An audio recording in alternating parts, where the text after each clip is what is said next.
Good morning, good afternoon, good evening. I'm Tony Sanera, co-founder and chair of the leadership team for the Refugee and Migrant Education Network. And we're delighted to welcome all of you here today, members of the Refugee and Migrant Education Network, many educators and practitioners interested and engaged in the education of refugees and about human migration.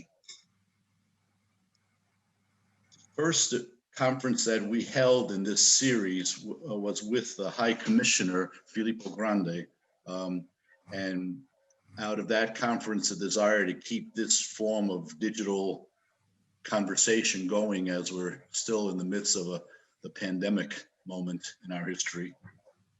The Refugee and Migrant Education Network grew out of an initial idea of bringing university educators and NGO practitioners together to explore the role and responsibilities of universities in the global realities of refugees and involuntary forced migration. From the conference that came about in November of 2017, the Refugee and Migrant Education Network was formed, a network of universities, NGOs, corporations, and individuals who voluntarily seek to cooperate to enhance and expand opportunities for refugee education and education about refugees and forced migration. The network is a young and growing network that has the potential to make a significant contribution going forward to creating a more just and peaceful world. At the heart of this conference today and all our other programs is an invitation to all of us to find ways to collaborate and encourage one another to carry forward this important work of education and justice. Very, very happy to have our participants with us today. And I'll now turn the program over to our moderator, Arnaud Martins, the International Director of Programs and Innovation at Jesuit Refugee Service. Thank you. Thank you very much, Tony, for the nice introduction, and we especially want to thank you, you and the network, for the opportunity to have this conversation with you about maybe a rather unusual topic, which is kind of organizational change. I think it's also we're very glad that the conversations that JRS has started to have with the network 3-4 years ago kind of have evolved in this direction, and given that we are really an organization that likes to work in partnership with others, we feel very much at home in a setting like this one. It is my pleasure to facilitate this conversation with 3, let's say, key members of JRS's global leadership, and I will just in order of how I see them on my screen. Meli Prera is the International Human Resources Director based in Rome at the International Office. Father Tom Smolich is the International Director of the organization and kind of so leading JRS from Rome. And then the third person on the eminent panel is Andre Atsu, who is the Regional Director currently of our Eastern Africa region. So that's the region where which consists of the countries of Kenya, where he is based, South Sudan, Ethiopia, and Uganda. So overall, we in the meetings leading up to this session with Tony and his team. Apologies, I have a bit of a cold, so I'll need to drink from time to time. But we were wondering, okay, what's the best way to set up this conversation? Really, we do not want to give you a lecture, the kind of academic style, even though that's where most of you come from in terms of organizationally, but we rather see it as a conversation. I mean, with all of you, and of course, if we could have an image of an in-person meeting, we would be kind of probably sitting on a couch on a sofa, and you know, in the evening, and kind of look back and look forward about what we have been doing. So we do not want to be this a promo talk about JRS, even though we are convinced that many things we do are good, but it's more like a conversation and even a critical kind of inward look. I think the timing of our gathering here is also appropriate. In 5 days, it will be World Refugee Day, which is always an event we are looking forward to. We are actually looking forward to it always with the dimension of fear, because that's the moment when UNHCR, so the Refugee Agency of the UN, publishes the latest kind of statistics and figures and refugee situation globally. And the tendency has not been exactly positive in recent years. And I'm sure this context will come up in our conversation here. So great timing. How are we building up the next 90 minutes with you all? First, I'll kind of very briefly frame our conversation. Then we'll do a couple of questions with Melly, Tom, and Andre. Then we have a few questions that we already received from the audience, which we will address, and then kind of we really open it up, and you can use the chat, and we try to kind of involve you, and you should involve us as much as possible. So in terms of framework for this conversation, I attended the first session that Tony mentioned, which was with Filippo Grande, which was an outstanding session about the need and challenges of refugee education. Of course, so I mean, given that you are the Refugees and Migrants Education Network, I think that's relatively within your comfort zone. I suppose that many of us are also familiar with kind of the global situation of forcibly displacement. But maybe what we thought is a topic that's less obvious is the global refugee situation changes, but so do organizations that work in this field. So in that sense, the question is, how do humanitarian organizations behave? Organizations like international NGOs like GRS, what's the impact of the context on organizations like us? So and what do we organizations do to change, to remain relevant, to innovate, always having in mind kind of the best possible service to forcibly displaced people?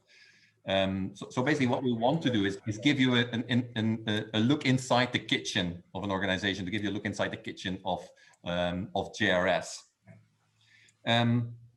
Tom, turning it over to you now. So you started your position as international director in the second half of 2016. You had a very strong, let's say, you had important and strong organizational responsibilities beforehand. You worked in the US NGO sector. You have done serious business management training. You had been the provincial, you had been the conference president, so coordinating with provinces.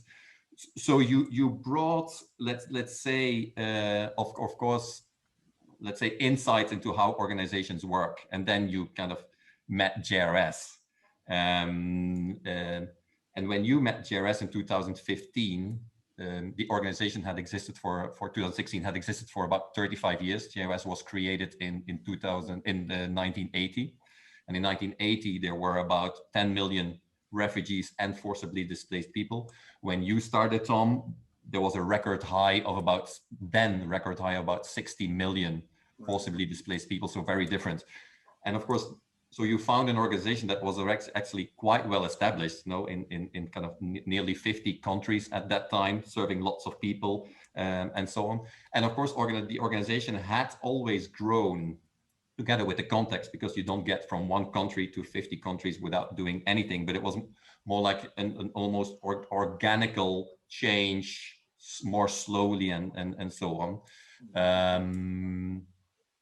Which leads me then to your question, to my question to you.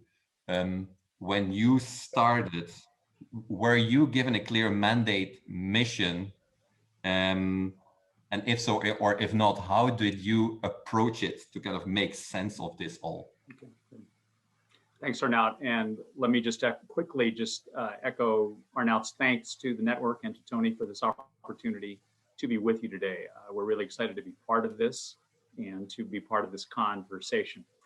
I think most people think that the Jesuits are a top-down organization and Father General says jump and everybody says how high. So the first answer to your question is no, I was not given a mandate of this is what I'm supposed to do.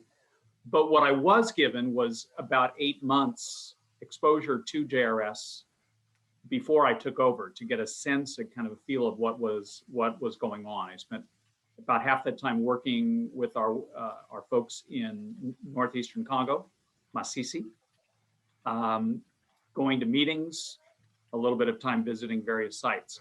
And as you mentioned, it was our 35th anniversary that we were celebrating that year. And so I tried to put together kind of thinking, well, where, you know, as I'm looking at this, where am I going? Where might this whole thing be going? And somebody a few years back had given me a quote from who has turned out to be my favorite management guru, man recently deceased, named Max Dupree, the former head of the Herman Miller Chair Company. It was a family company at that point. And when he retired, he went to Fuller Theological Seminary in Southern California and did management work. And one of his favorite quotes part of one of his favorite quotes for me is that the first job of a leader is to define reality. And so I chose to define what our reality was 35 years after we had been founded. And I basically, in a sense, comparing and contrasting, I think 35 years back, so in 1980, you could say that there were a bunch of different refugee issues going on. It was much simpler then. We accompanied people in camps. And what you needed to do to be an organization was also simpler in many, many ways. 35 years later, 2015, when I took over, the forcibly displaced reality is global. If we don't take it globally, if we don't, in a sense, realize that everything is connected to one another, we are not going to succeed. I think given that 35 years and given the fact that forced displacement has become a long-term thing rather than a few months, maybe a year in a camp, and then somebody returns home or somebody is resettled, it's an ongoing reality. And so what we need to do as an organization also needed to change. And finally, the sort of skill sets to maintain a global organization are different than the skill sets needed to do something very locally based. So in a sense, as I saw the reality, we needed to become a global organization. As a Jesuit organization, I said we needed to focus on education and really hone our educational focus, the educational work that we had done. And that we really needed to give people the organizational, in a sense, tools and the organizational skills so that we could support what we were doing because the expectations were higher. And the simple thing is to say that donors' expectations are higher, but I always try and frame it differently. What we need to do for the people that we accompany needs to be of the best job that we can possibly do. If we do that well, our donors will also be happy, not the other way around. So I would say that's what we've been doing these past 5 years, or 6 years now. And the only thing I would change on that is I think that we've become a global organization. I think we don't only do education. I would say we've decided what it is that we want to do, that we are called to do, and try and do that the best that we can. We're not a huge organization. We can't do everything. Figure out what we are good at and really focus on that.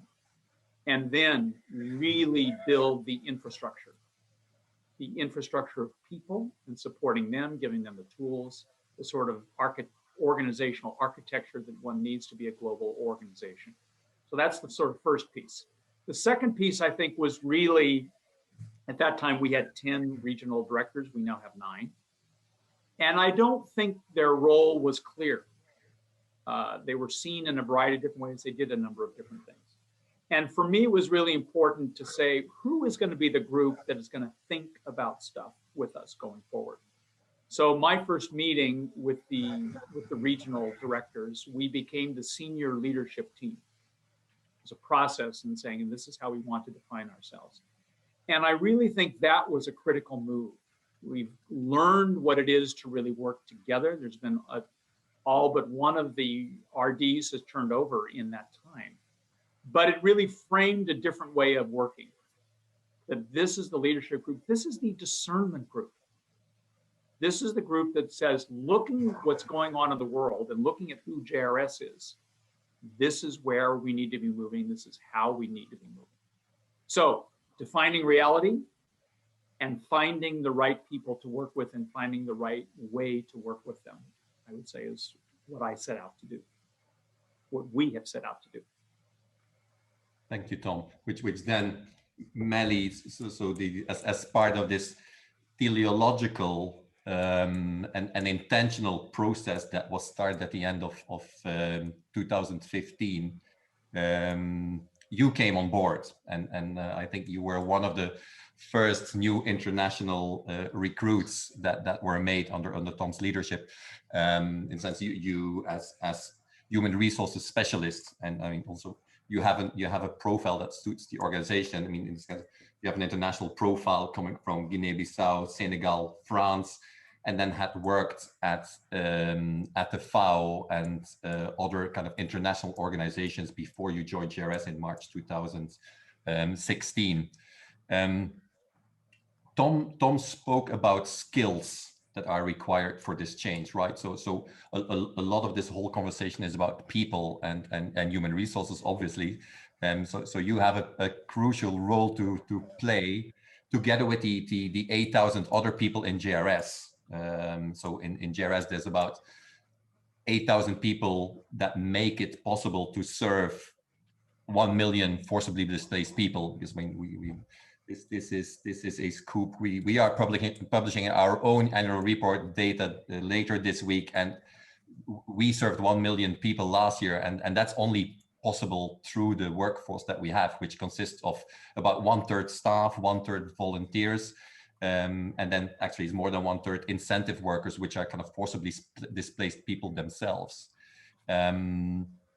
So Melly, my question to you is, when you joined, what kind of struck you most about JRS's workforce? And then what did you decide to work on and why? So thank you, Arnaud, for this introduction. And so what struck me the most, many things, but something that really stayed with me, and it's still with me today, is the level of compassion and also engagement. The warmth that the employee shows you as an employee of the organization, but also their compassion toward the people that we serve. And this was really something I would say I didn't really witness or had the possibility to witness in other organizations. And if you look at also what Tom said, so he came on board and the organization was clearly different. So we had to go through a process of change. In terms of the people that were working in JRS, let's say many years ago, JRS was working with a workforce that was made of religious and also interns and volunteers. So for JRS to kind of make a shift to be able to respond to this global issues of refugees and migrants, we had also to readapt our workforce and look at skills and bringing, innovation and people from different places, origins, and also cultural background. There is something that really struck me also when we speak about the people of JRS, the one, allowing us to fulfill our mission is really about the diversity of our people. We are really representing the people that we serve. And it's not only about the cultural, the ethnicity, the race, or the gender diversity, it's also about the economic and social diversity that is present at all levels in the organizations. And this is at times very difficult to find in other organizations. Something else I would also say that is that remains very present in GIS people is the sense of belonging. This organization, I never had to really work on a kind of engagement strategy because it was already there. It's embedded into people's ways of living and working. And this is also due to the fact that people really understand our mission, our values. It's straightforward and they embed it very, very easily. So when I joined, I said, okay, this is all great. And it was fantastic to work in such an environment. But I started to look really at, let's say, the human resources management. And obviously, like in any organization, there were some, let's say, issues that needed to be brought up to the attention of the senior leadership team. We need to understand where we had to improve our work, the support to our employees to better do their work. So I started to really work on understanding what issues our staff were facing on the ground. So we had at the time quite a high turnover rate. So we had to understand where the triggers of that turnover rate. And we engaged into a well-being program back in 2017. So we started with an assessment of our staff, but doing it really as a research-based project. So we engaged with different partners, the university, the School of Social Work from the Boston College, and we really understood where the issues were in terms of security and safety, in terms of mental health and psychosocial support, issues related to workload management, communication, and so on. And today, because the people of GIS are really important, we really, let's say, put forward initiatives to really strengthen this program. And this has been quite a big achievement. When we see what happened with COVID, we were able to say that we had already a program to support our employees working in the front line and also going through different crises or critical incidents. So GRS has been, I would say, in a process of change that is continuously evolving. And it's evolving with the people at the center of every initiative that it does. So I don't know if I really answered your question, Arnaud, so. No, you did, and very well so. And I think with Andre, I think we can build up kind of nicely on this. And Andre, I'd like to move this to an additional HR perspective, because you have that also in your kind of rich career, and then also organizational leadership. I mean, implementing leadership in the field, in the sense that you come from Togo.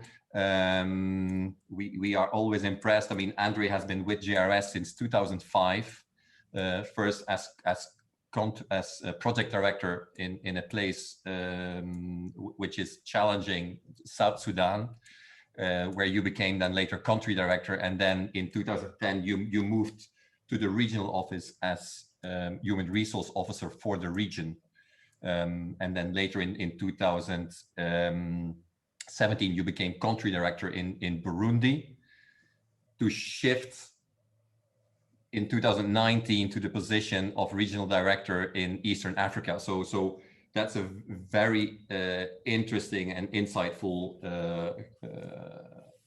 percorso, career path in GRS, which is also rather exceptional for an organization like GRS, and maybe that's something we can go back to. But so Andre, I think you are excellently placed to say something about what this all means for the fields, and you can really kind of give us this kind of long-term change. And I'd like you maybe to take a minute and say something about the pair of concepts between, on the one hand, mission alignment, and on the other hand, professionalism. Because of course and that's something that you have always kind of looked at. So, and ideally they go hand in hand, but that's not always the case, or at least sometimes it's perceived as if there's a tension. And the conversation that we have been having in all these years, in the past 5 years, is kind of, is our professionalization and change management going at the expense of our mission alignment? Are they contradictory or not? So could you say something about how these two pairs and the relationship have changed in, let's say, the years that you have been with JRS? Thank you, Arnold. Thank you, everyone. I think it's a great question. I mean, I will start talking. I can start talking from morning till evening, but in the interest of time and for our audience, I will try to see how I can compartmentalize or put it into perspective. I think when I started working with GRS, I mean, like you rightfully mentioned, it was more in terms of mission alignment. So anyone who is mission driven, yes, come. I mean, this is the person we need for the job, because the job was really challenging. Going to places like you mentioned, South Sudan, even Congo, I mean, name it. So we needed people who will be really enthusiastic and able to dedicate their lives. So that was more the emphasis, and it was really, I mean, it helped us achieve great thing. I mean, we will not deny that. But as demand grows, especially the need from the people we serve grows, I mean, we realize that we need also to change some approaches if we are to remain in the business. And I mean, what we did, I mean, again, I'm moving to another dimension, like Tom mentioned. We needed to realize what can we do to be able to move forward, to be able to respond to the need, of a growing need of the people we serve. Definitely, it's not only to be mission driven, because what we were doing is at times people come with great skills, but they were not at the position where they needed to be. So we needed to also relook into that. Are we doing justice to the people we are serving, or we are instead maybe not being accountable to them? So the discussion continue. Melly mentioned we didn't have a structure or a policy, great policies in place to help us or accompany us. So we will enter into issues. We do not know how to handle some HR issues.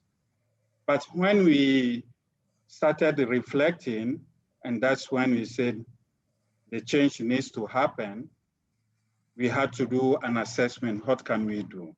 We need to put the right people at the right place. And that is also not easy, because we have people who are mission driven, and then we want to professionalize. So it's enter into conflict. It shouldn't be.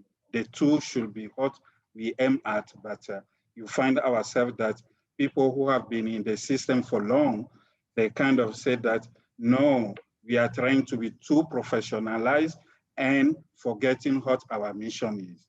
Whereas the two should come together. I mean, we started the process of SCORE, which is a strong country operation 3 years ago. And like you mentioned, my movement to Burundi helped me realize that actually what we were doing, we were not doing justices to countries.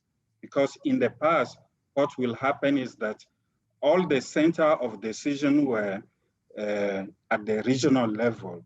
countries will only implement. And at times, even they do not have clue of what they are doing because they are just been given assignment.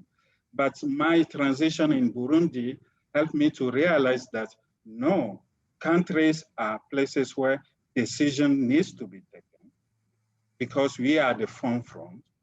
We need to be empowered to be able to respond to the need of the people. So it helped me in Burundi to say that we need to put structures in place. And when the process of empowering the country operations happened, and I moved to Eastern Africa, I made a decision. There is no going back in terms of how we used to operate. No, that can never happen. Otherwise, we will not remain accountable to the people we are asked to serve, and we will not be doing justices to them. So with this, my decision is that regardless of the changes that are happening, we need to have right people at the right place. But not only having right people at the right place, these people need to align themselves with the mission, because without that, we lose also our identity, who we are. So for me, the two should not contradict each other, but they go hand in hand. And of course, 2 years down the line, it's not an easy sell, I will call it that way. There has been some challenges, of course, but we have managed to now talk about, I have currently 4 countries. Each country office, we do have 1 country director, 1 human resources, finance program, who are well-skilled people to take the country to the next level.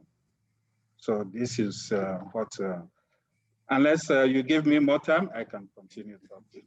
I'll come back to you later, Andre, because indeed, I mean, that's a fantastic kind of reflection, and it's clear how you are so well placed also for your current role, given that you had all these previous roles and have the history. And as you said, there is no way going back.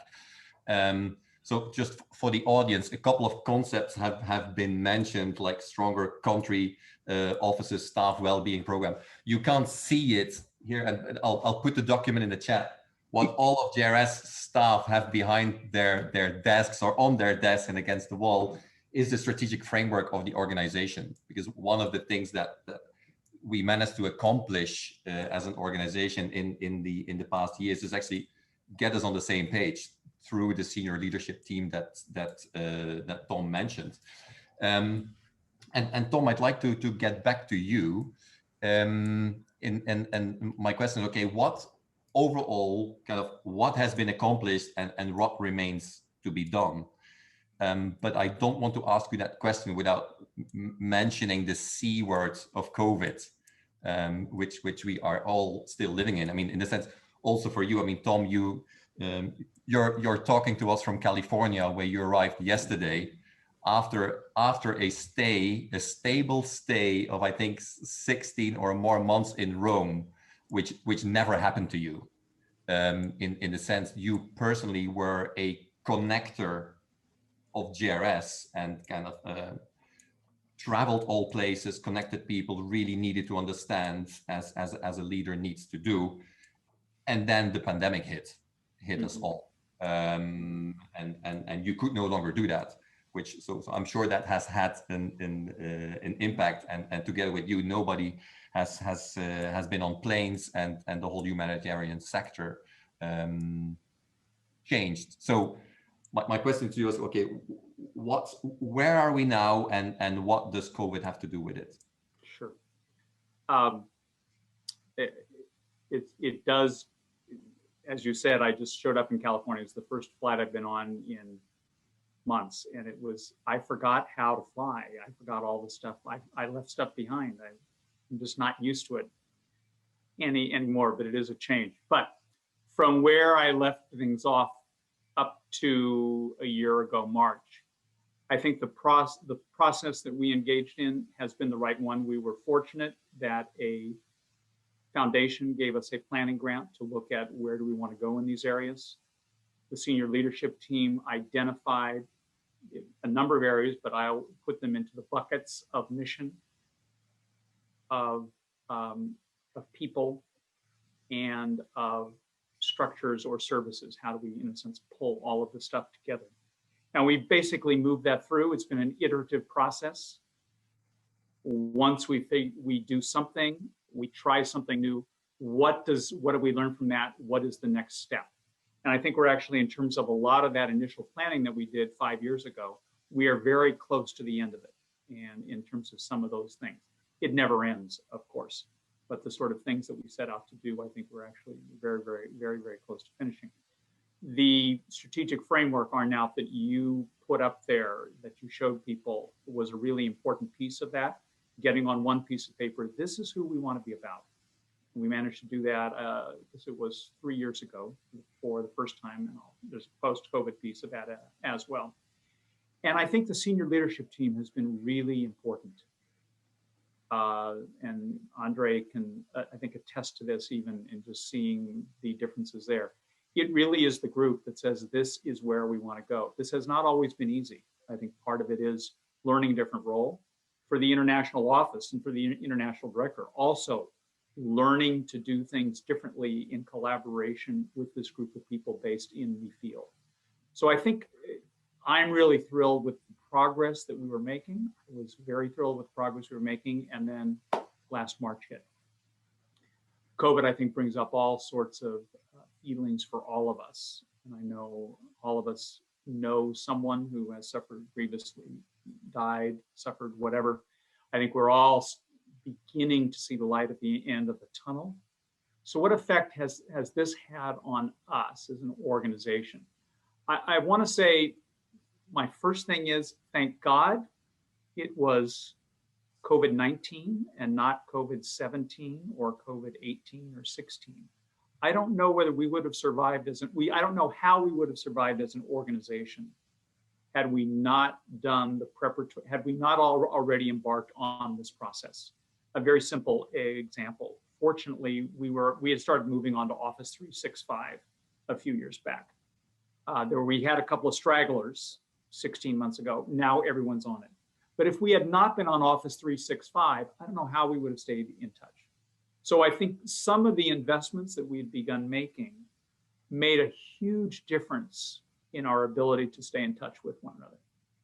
Second, I think the other thing is, and this is a real testament to people like Andre, who have been with us forever, and as Melly said, people who have been incredibly committed to JRS and the mission.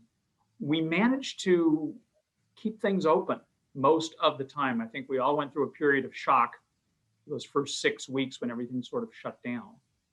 But I think because people are deeply committed, because a lot of our personnel are, if not locally based, regionally based, we were able to keep things going.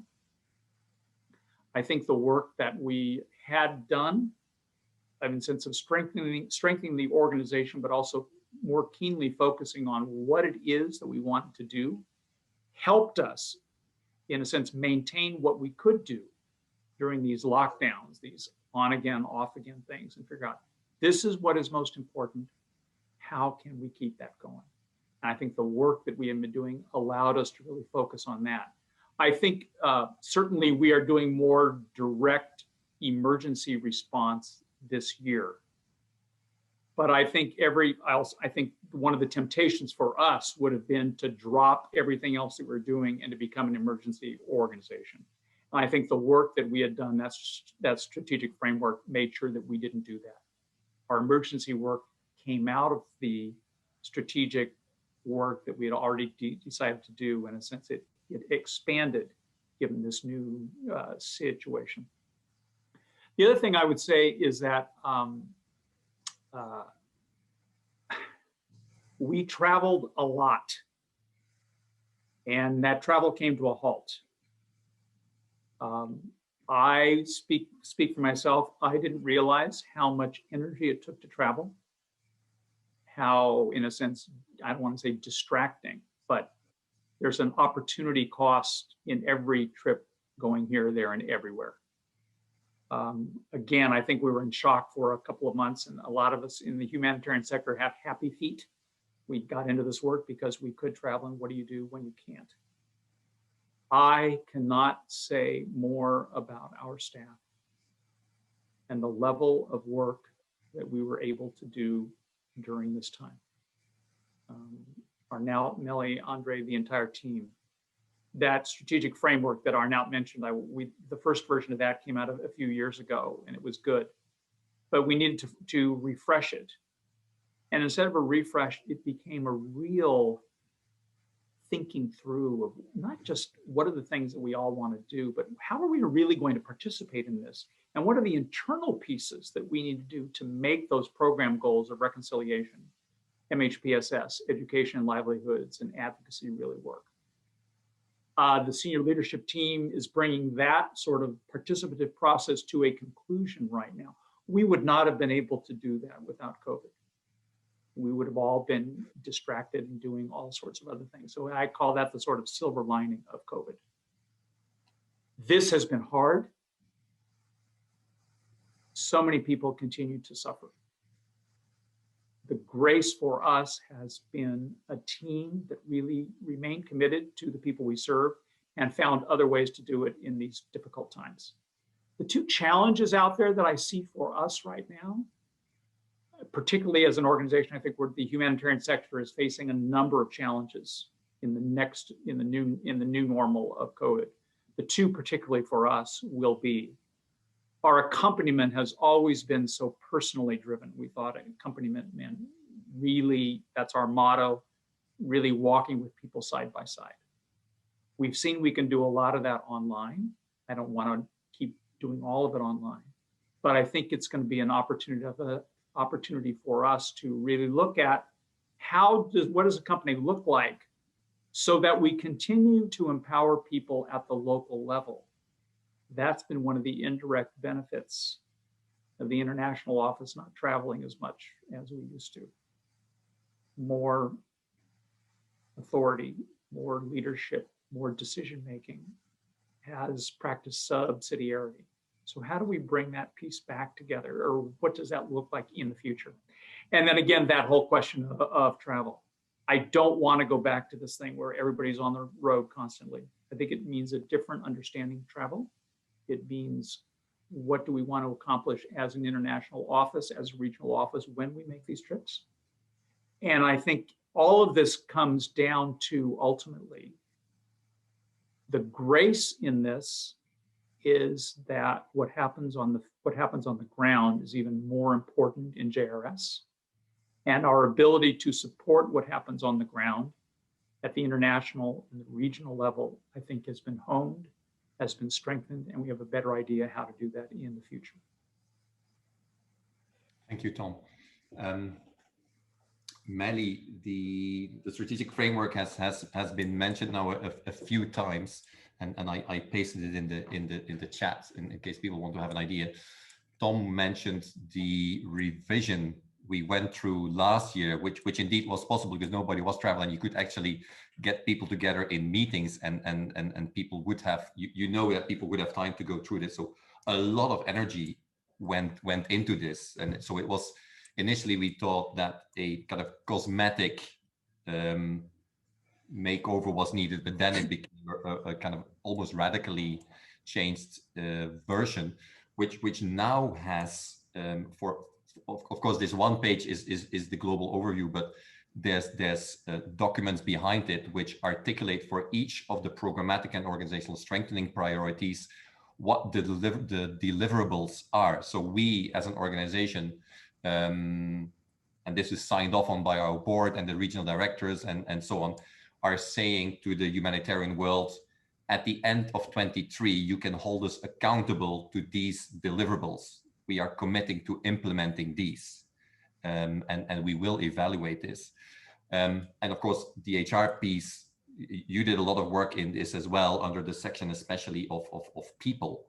So could you maybe say something about the key projects that you will be working on in the next 3 years, and to what extent has have these choices been informed by COVID, and how the humanitarian sector has been impacted by the pandemic? All right. Yes, I mean, as Tom mentioned, basically, again, our focus is on the people. For us to be able to help over, we need to help ourselves. So we have a long list of projects that we have been working on. But our biggest project is the Employee Wellbeing Program, which is basically made of 4 overlapping pillars: security and safety, organizational policies, mental health and psychosocial support, and working condition and environment. And under each of these pillars, we have developed initiatives to better support our staff. And as I mentioned earlier, this has started in 2017. So talking about COVID, we had in place an employee resilience program, which is services which are offered through the collaboration of an organization based in the US, the Contera Group, where they provide counseling and support to our employees on the ground 24/7 in many languages. And this has been really critical when COVID, hit the world. We were able to expand that service to all our employees, whether you are local or national, and wherever you are, you have access to this service. We have also worked a lot on security and safety, and I know that there is Andy Brown listening to us now. We have worked a lot on standard operating procedures, policies, training, risk mitigation. And during COVID, we were also forced to create a, let's say, a security, a crisis team management during COVID. And this was also possible through the work with the leadership, but also Andy Brown. We have been also helping our people on the ground to look at a contingency plan to help them really face any type of issue that were coming up to their desk. We have been able to design with them a COVID protocol and so on. So part of the project that we are also working on to really support our employees, it's another big project, it's the salary and compensation and benefits review, which has been seen as one of the trigger of, let's say, stress and also poor well-being across many of our countries. So we have been working on this, and I have to say that with COVID, it's been a real challenge to really understand how to classify, positions and job families and so on. So we are supported by a company to do this work, but it's an essential piece to make sure that our staff, remain in the organization, but also can support also their own families and also look at a career progression within the organization. We have also the project of building a safeguarding unit across GRS. We have specific policies which are about child safeguarding, but also the protection against sexual exploitation and abuse, which allows us to meet the international standard in those areas. We are working on many policies such as gender, diversity and inclusion, anti-harassment for our employees, which are also essential policies to support our employees during their journey with GRS. And those policies are also a way to show that GRS also meet the international standard in terms of organizational policies.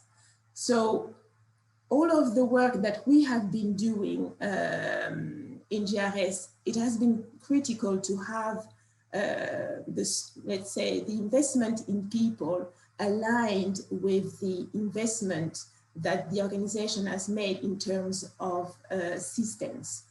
Tom has mentioned all our system, our financial system, our IT system. This project couldn't be, let's say, initiated on a standalone basis, I would say, they had to be, let's say, launched all together to be able to have a holistic support of the people of the organization, but also the organization itself. We have also, and this is an area that is also very much very important when we speak about HR and people, it's the talent acquisition and also talent management, which is about how we recruit people and how we, let's say, maintain them in the organization by investing into their skills and also in their careers. JRS has many operations around the world. We have been able, in order to reduce our, let's say, turnover rate, to allow people to move in between offices. And this was a great opportunity, again, for us to improve knowledge sharing, building institutional knowledge across the organization. So we have been doing quite a lot, I would say, in the past 5-6 years. But I have to say that we had a good leadership as well. So Tom, thank you for leading us into this journey. Arnaud, you mentioned COVID. Obviously, when COVID, hit the world, we were, I would say, we were and we are still, in a shock mode. But nonetheless, we've been able, as Tom mentioned, to pull out, the best of ourselves and be creative, innovative. We have been doing a lot of meetings online using, the technology that we were able to have in place, meeting with our HR officers, having a group of 17 HR officers from all over the world. We have been doing some trainings. We have been also doing, let's say, one-to-one session to inform people on how to use this tool, how to communicate, remotely, how to manage your staff remotely, how to review your performance so that because of COVID, obviously your indicators for your performance are changed. So we have been helping our staff to really, I wouldn't say embrace COVID, but just live with COVID, work with COVID. So that was quite a big achievement for the organization, but also for the people who are working in JRS. One question that I think we're still asking ourselves, and Tom slightly mentioned it, about accompaniment.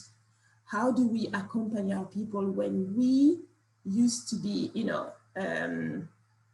let's say, working hand in hand with our staff, but also our refugees? And this has been a question that, we are still reflecting on as a management team and also among employees to understand how we can better, we can still accompany our people, but in a different way. Accompaniment is the core of, what we do, is part of our mission and values. So this is an area that we have been questioning ourselves ultimately with COVID, and we still, reflect on it to understand how best we can find solutions into this. Travel is one of the issues that we are facing, and as Tom mentioned, we will be able to reinvent ourselves.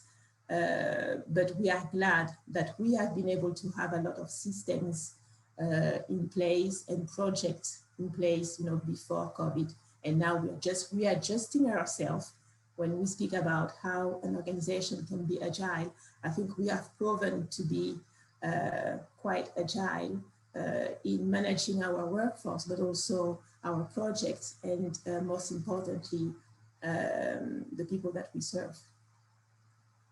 Thanks, Melly. One of the things you ended with is travel. Andre, I think your first trip after all those long months was last month to Ethiopia, where and all of you may have heard about it, there's a large humanitarian crisis in the Tigray region.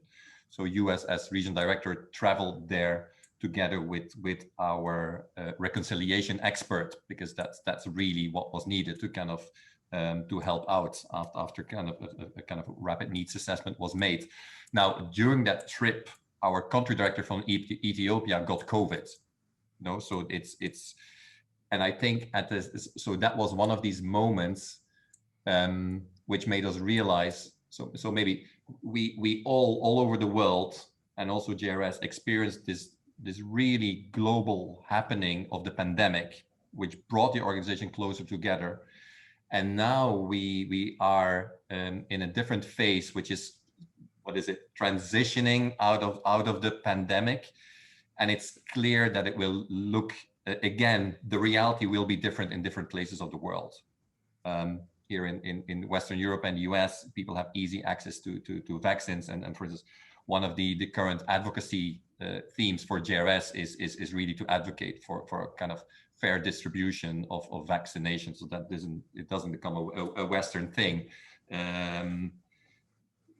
So my question is, could you give us a bit of insight on what the pandemic currently looks like in Eastern Africa, and what does that mean for the next 3 years for you? Thank you. Is it okay? Can you hear me? Yeah. Yeah, I think to talk about the next 3 years, I will even start from the beginning. I mean, when the pandemic hit, and I mean, like mentioned, Melly and Tom have mentioned, for us on the field or on the ground, one of the things that we said when the pandemic started was, how do we remain truthful to our mission? And this has been the core of any decision we made, whether at the field level or at the regional level or international level. How do we remain truthful to our mission? And for me, that has helped us. I have to say, we never closed. Within the region, during the pandemic, except maybe in the urban setting where we needed to follow government protocols or requirements. At the camp setting, we never close our activity or stop what we do best, which is to accompany refugees. And for me, that remained the most, I will say the most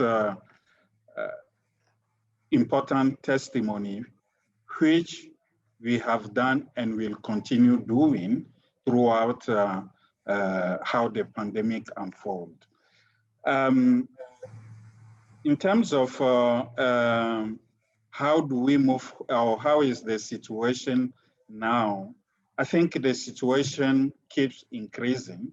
At times, depending on the countries, we have, I mean, a country gets, there is increase in the number of people with COVID, and then we go down they call it a positivity rate. It climbs and then go down. Then depending on how it is, there is a government restriction or protocols. I just came back 3 days from Uganda, for example, where the number have started increasing, which forced the government to impose a kind of partial lockdown and close some activities, including schools and recreational places. So it keeps going up and down, and depending on that, we follow also the government protocol. However, I think during this time, I will again join Tom and Melly to say that we started some innovation in terms of restructuring, in terms of management and our leadership within the region to start operationalizing, giving more importance to country directors and country offices in decision making. We started the process, COVID came in, and I have to say that, I mean, again, like Tom mentioned, it's a blessing in disguise because it helped us speed up the process. What decision I was to be making at regional level, now the countries needed, being on the ground, have to make those decisions. However, we had mechanisms in place to help us. For example, we were meeting, we started in the beginning to meet every week on a weekly basis, all the country directors with me, to see how is the situation unfolding. How do we remain faithful to our mission? What support do they need? And then as we were getting used to it, we moved to every 2 weeks, and then on a monthly basis. So in terms of innovation, if we are to talk about innovation in terms of coming up with how do we restructure or move forward, I think constant communication with the people you manage is very crucial, because it helps to see the way forward and make take critical decision. Definitely, there are situations which, I have to say, not that I'm blessed than Melia and Tom or you, but being in the field, we have that capacity to move quickly, to be agile and respond to the need. And that is where, for example, we needed to make this trip to Tigray region to be able to attend to the situation and support the team on the ground. So this helps us within the region, taking into consideration all the restrictions, all the protocols in place, see how do we adapt ourselves. And in terms of change management, the lesson that we get is within a change, there will be another crisis that will force you to adapt a new change.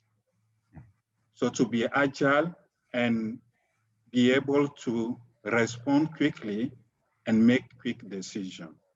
So this will be my input on that. Thank you, Andre. And a couple of key concepts I pick up there is of course, localization is really important, and even more important today. And then second is kind of working yourself into new habits, which then stay, things that kind of we take out of the pandemic and that becomes a new habit. We have almost 30 minutes left. So I would like to open up the conversation and involve people from the audience. And I would like to ask Zaid Tahab-Sem from the World Refugee School, if he's on the call, if he would like to ask a question, which kind of, I think, is a nice addition to what we have just been discussing. Zaid. Definitely. Thank you. Thank you very much for this great session. Thank you, Tony. Thank you, everyone who's been involved. I really enjoyed the conversation, and it's been very fruitful and insightful. My name is Zaid Tahab-Sem, and I am the Director of Partnership Development at the World Refugee School. It's a 501c3 registered nonprofit organization that is based in the US. Our mission is to leverage the use of technology to provide solutions, educational solutions that are scalable, affordable, and credited. For us, we are involved in multiple projects across the world. Some of them are in Africa. And my question is, given the unsettling lack of refugee education that has been a long-standing challenge that has been facing the displaced communities across the world, and since the onset of COVID-19, things have gotten a little bit more complicated for the targeted communities. As of today, the magnitude of the problem has become so substantial that it cannot be solved with one player. And based on my last visit to some of the refugee sites in Zimbabwe, I saw the JRS involvement, influence, and presence in many of these communities. So the question is, what future does the JRS anticipate with organizations like the WRS that are involved in offering educational solutions to the targeted community, specifically refugees? Thank you. Thank you, Zaid, for the clear question. Tom, may I ask you to take Sure. Zaid, thank you for those. Thanks for those nice words about us. As I think of I guess I would want to respond on two different levels or two approaches. One is that I think, as I was saying, as a global organization, especially as a Jesuit organization, it's important for our mission to continue to develop innovative educational strategies, especially as your work talks about using the internet, using various ways of doing it. I think, at least on the guest list originally, was somebody from Jesuit Worldwide Learning, JWL, founded by my predecessor, Peter Valais, who began a very innovative blended learning program for university level education in collaboration with Jesuit universities around the world. So I think we need to keep doing programs like that. The second piece that you're talking about, the collaboration piece, I think is really important for a couple of reasons. One is that we are better thinking together. Good people coming together to come up with ideas generally come up with better solutions. And the second is that if we want this work to get done, it needs to be done by more people. It can't just be us or you or any particular people. I want to acknowledge that I would say we have a mixed record on that. In some areas, we collaborate. In some educational works, we collaborate quite well. In others, we are not so good.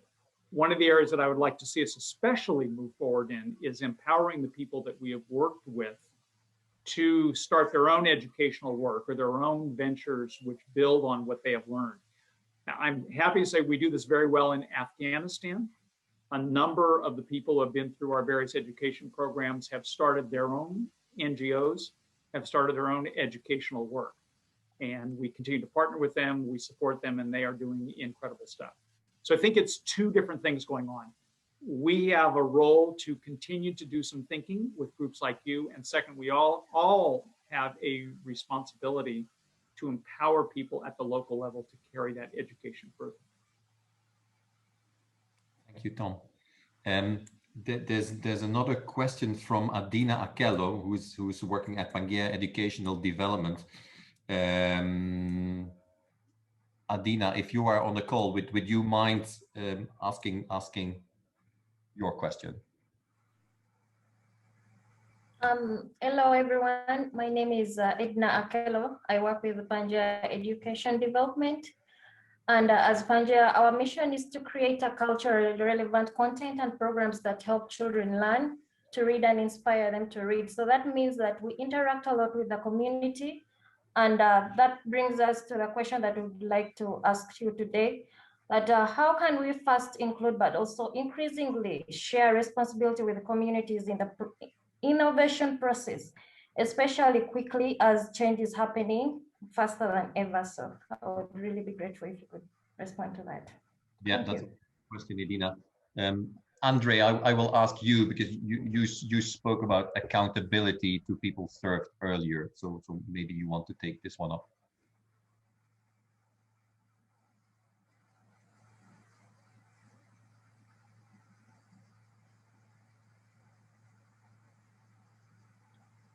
Andre, I'm not sure if you are there.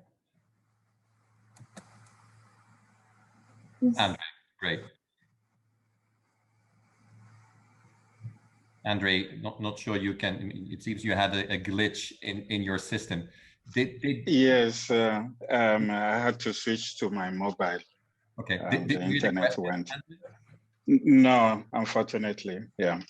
So if Edina allow me, and I'll try not to do injustice to your question, it's basically the core of the question I think is how do we involve communities as closely as possible into our interventions? And given that you you spoke earlier about accountability to people served. I thought you would be well placed about that. Of the people of JRS here, you are closest to the field. So please. Yeah, I mean, I think one of we have been involving communities into our work in wherever we are. Definitely, we needed or we need to do more.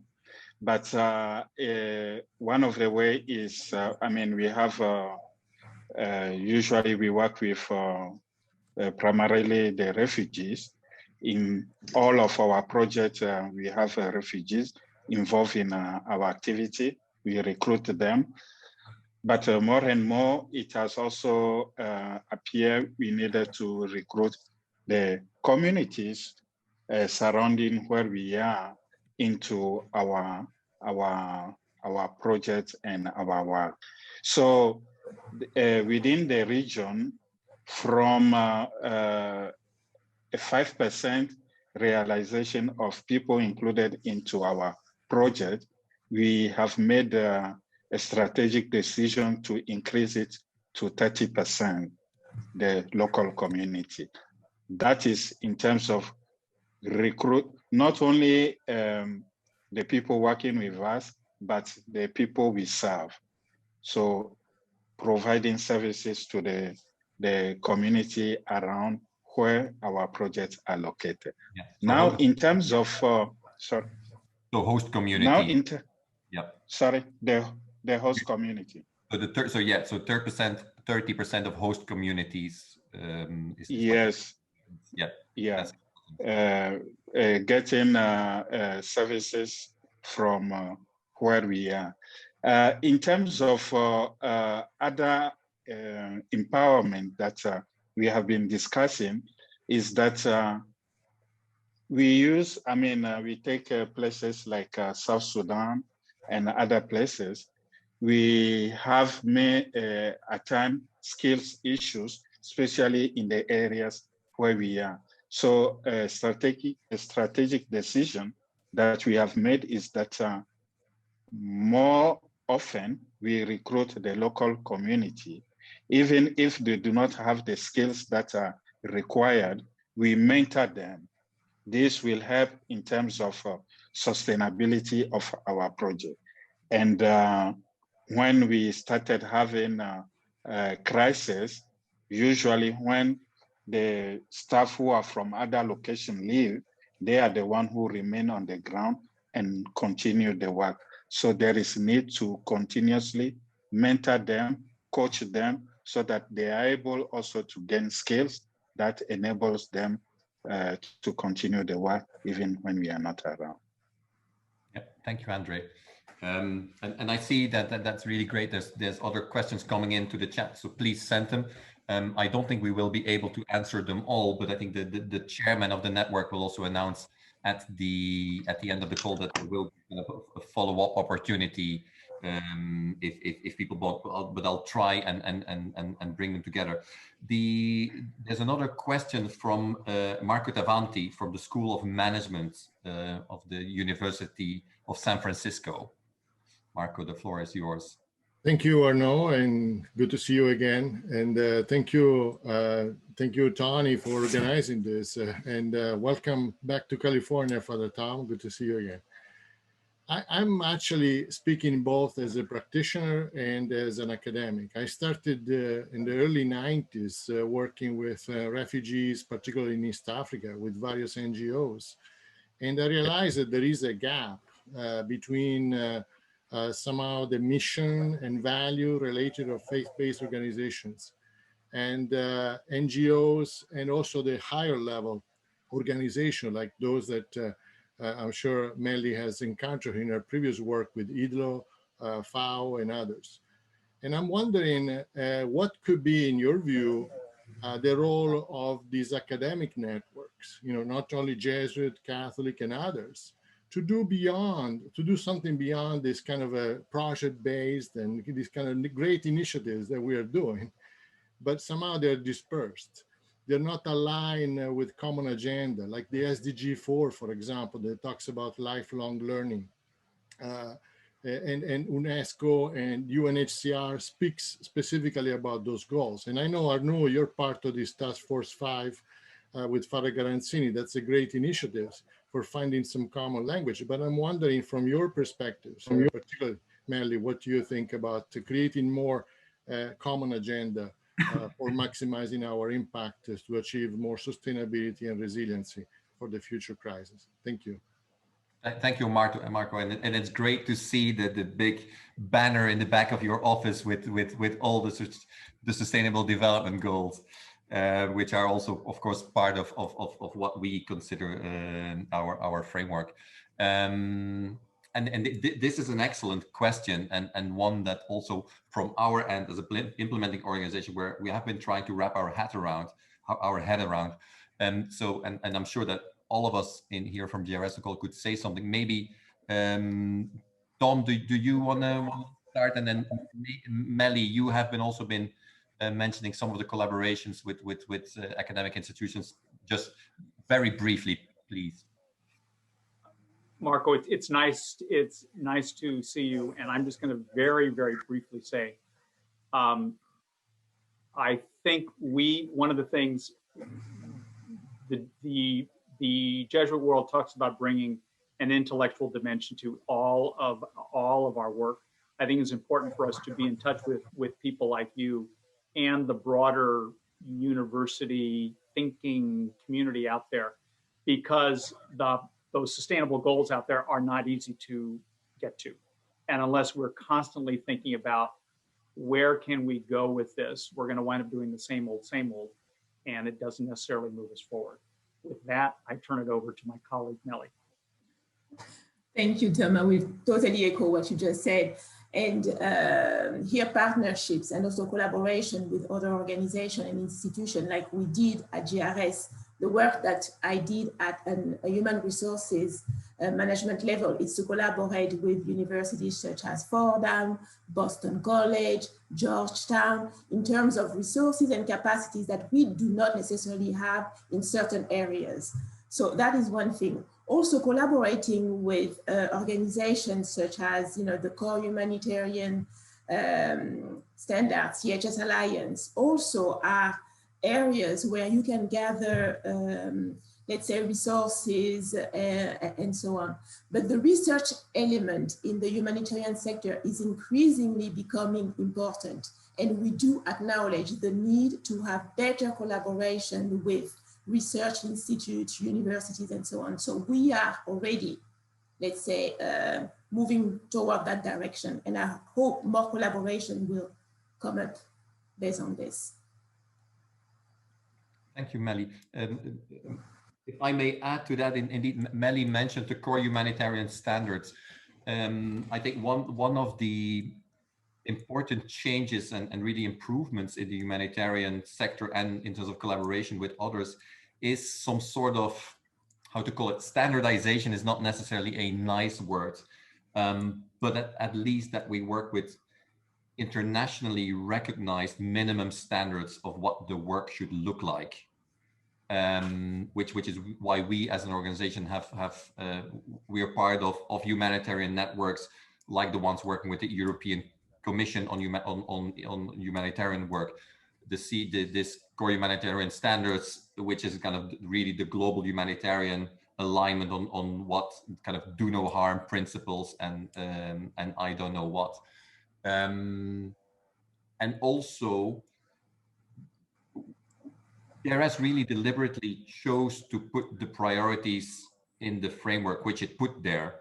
And we said, okay, we do lots of different interventions, but for instance, in education, in mental health and psychosocial support, we really want to gain expertise and work together. And the way we do that is also, we say, okay, we commit to that. So we make sure we have experts in education and emergencies who also actively participate, not just passively sit in a seat, actively participate in what is called interagency networks.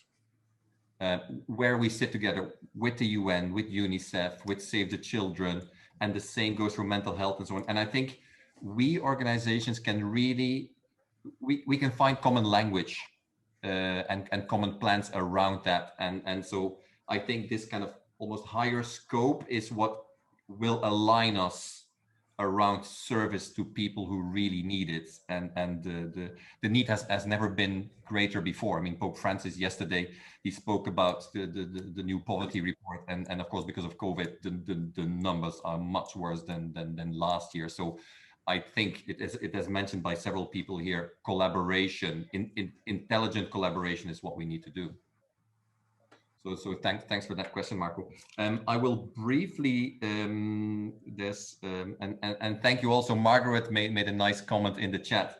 So thanks to these sessions we do, we find kind of old staff who then have moved up to academia and kind of remain in line, as it seems, with the mission of JRS. A couple of questions, maybe one for Andre. There was in one of the pre-registered questions was from Jean Garcia, who asked, how can we innovate in terms of communications within JRS? Could you give a very brief kind of field perspective, maybe what that looks like today compared to 5 years ago? I mean, I think in terms of innovation, currently I will take what we are doing. I mean, in the past, we will only do like, let's say, newsletters once every 3 months and so forth, and then also take pictures. But currently, we are putting, I mean, as part of the process of empowering countries and also ensuring that countries put on the map what they are doing, because a lot is going on. We have a dedicated communication person who frequently try to use communication as a tool to tell the stories of the refugees, so that it's not us always writing about this has happened, this is the impact, but interviewing refugees, asking them what has the program or the services we are doing had as an impact on them. So these short stories, using them and also sharing with people with whom we work, people who have been supporting us, help us to tell the stories and also be accountable to the people we serve. So communication, innovation and communication, in my view, is using the new technology to highlight issues in the field or impact of our services, and also using it as a medium of communication to share information and knowledge with one another. Thank you, Andre. Tom, I would like to. Arnaud, if I could just add a little piece to that, I think one of the things that we have been trying to do is to build up better communication within the organization as well. Again, the technology allows us to do this in ways that really would have been very difficult a few years back. One of the things that we learned from the work that Melly's been doing, that in terms of that whole turnover question, and what do staff need, or what helps staff to feel part of the organization. And it was one of the very simple things of, what are the organization's policies? Where, and I think one of the very simple building blocks we often don't pay attention to is making sure that everybody out in the field shares in the information that the organization has. And I think the more that everybody, in a sense, is clear on some of those basics, then when things get unique or challenging or difficult, we know what we can rely on in terms of expectations, in terms of rules, in terms of guidelines.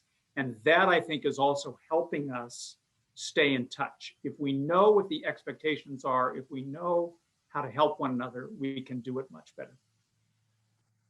Yeah. Thank you, Tom.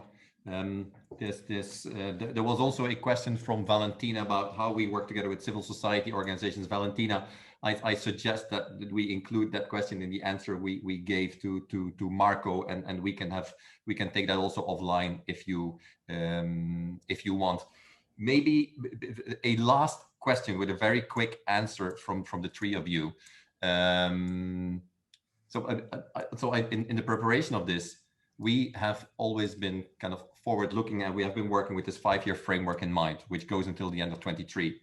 And so basically the thesis that we are making is that this intentional change process was triggered by change of context and massive displacement, which was then at a record high. Now, unfortunately, the situation is much worse than it was 5 years ago. And we will probably hear on Saturday from UNHCR that because of COVID and the pandemic, it's definitely not prettier than it was a year ago. So my question, a critical question to the three of you is, will this organizational change process, which I think we can admit has had kind of painful moments, will that really be over at the end of 23? How does this work? Will this move into organical change? Or what is it? Is there maybe something that we haven't kind of thought about? Andre, can I start with you?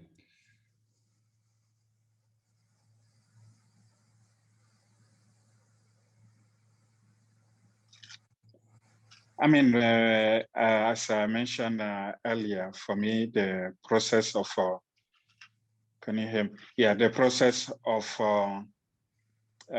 transformation is ongoing and will continue despite the COVID situation. And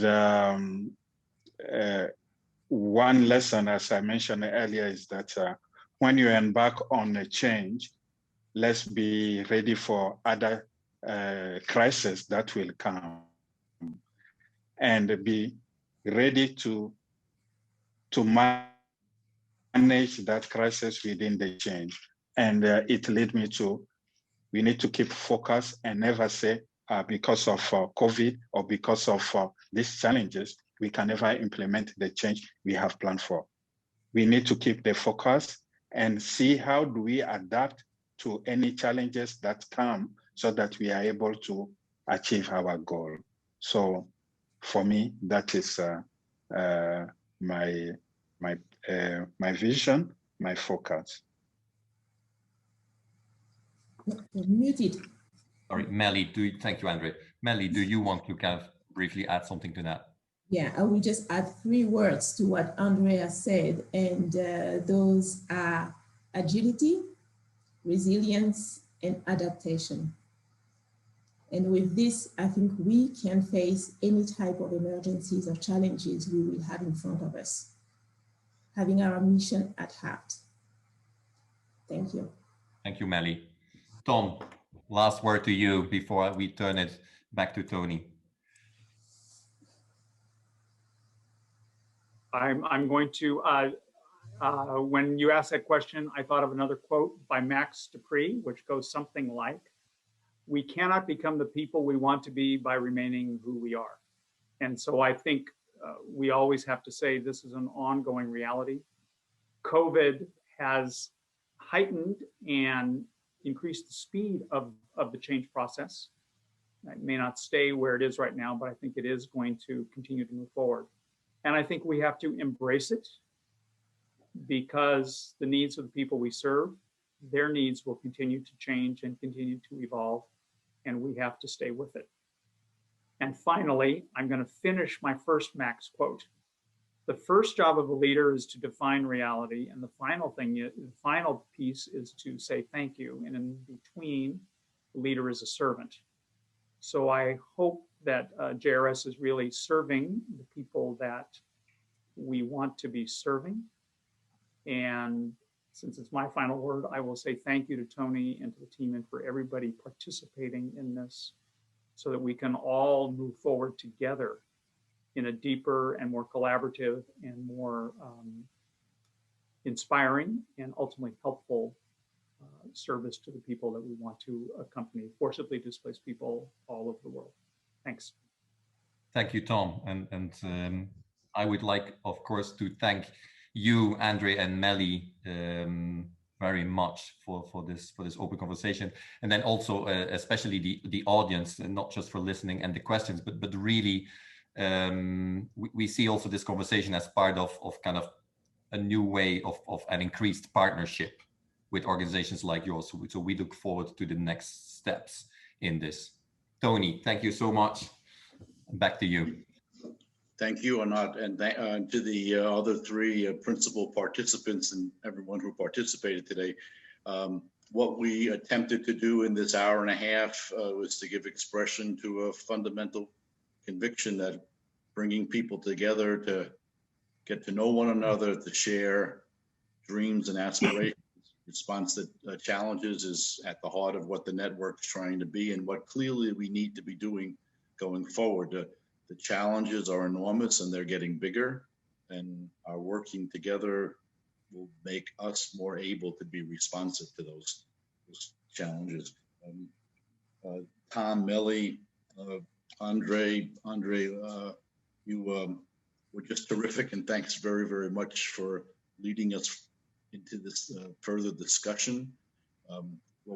Tomorrow we will send out to the people who registered for this gathering an invitation, if you would like, to participate in an informal conversation next Tuesday, June 22nd at 11 a.m. Eastern Daylight Time and 8 a.m. Pacific Standard Time and 5 p.m.